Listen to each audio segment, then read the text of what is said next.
5 రాష్ట్రాల ఎన్నికల్లో కాంగ్రెస్ చెప్పుకోవడానికి మిగిలిన ఒకే ఒక రాష్ట్రం కేరళ.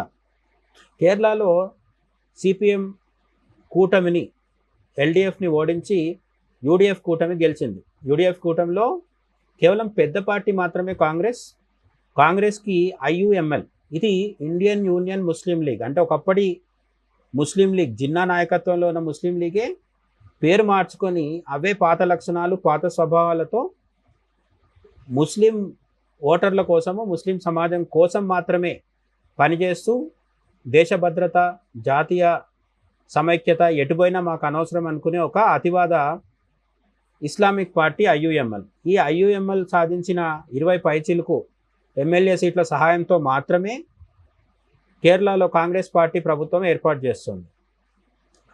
అంటే 5 ఏళ్ల పాటు కేరళ కాంగ్రెస్ తమ ప్రభుత్వం నడపాలంటే ఐయుఎంఎల్ అనే ఒక ఇస్లామిక్ అతివాద పార్టీ చేసే బ్లాక్మెయిల్స్ డిమాండ్స్ అన్నిటికీ తలొగ్గి మాత్రమే వీళ్ళు పాలన చేయాలి.